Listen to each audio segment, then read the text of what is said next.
Ê nhờ giá cả đấy cho mình đi đó. Trồng cái tí sẽ đờ cha kia lò rồi đó nè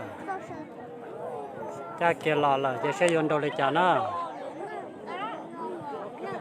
đồ đa này là như cho phạm nhớ đồ chào nó nè đồ đồ tao này là tua sao nông ba tua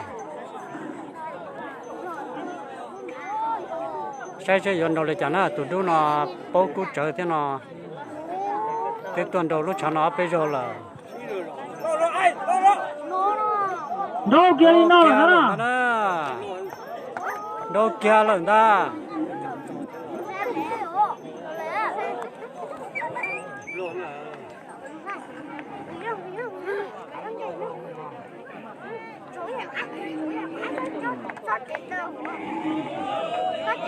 Oh.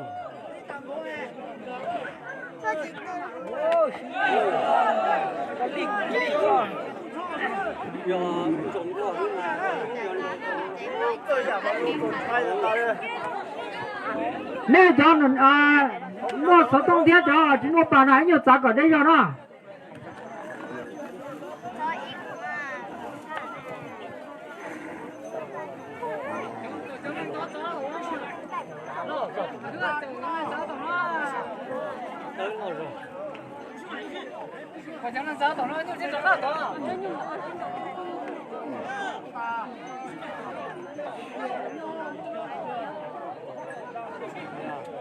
Đó đây có nhiều giá cả đấy cho mình gì như thế này dùng đâu nữa.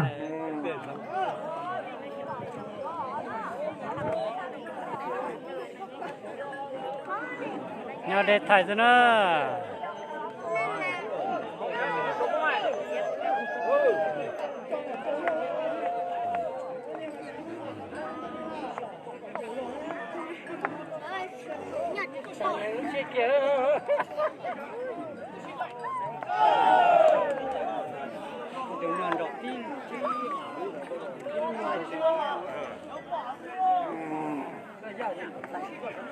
Đây bỏ là gì một giờ thế?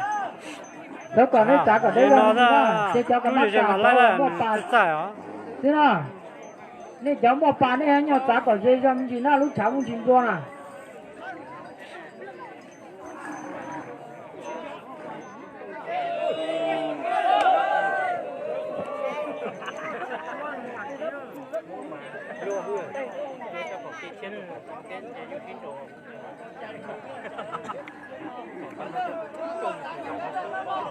Sẽ nó nhớ để thay cho nó bỏ chỉ chơi nữa.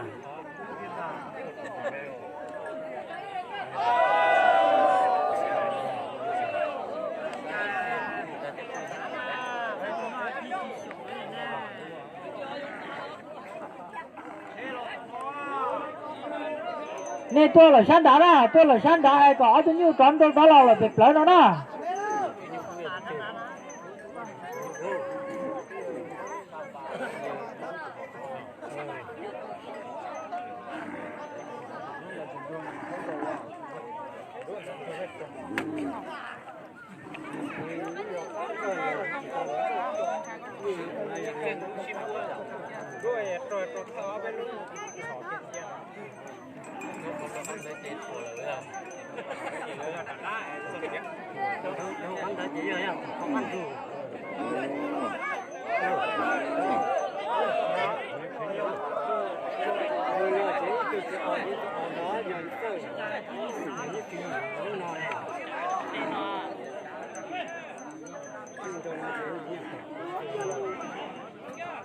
Chỉ xí thả cái coi kia là cũng kia nè.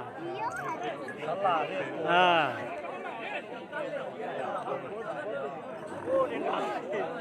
Mình có chuẩn đề xá đó, xá lúc chú gì đó.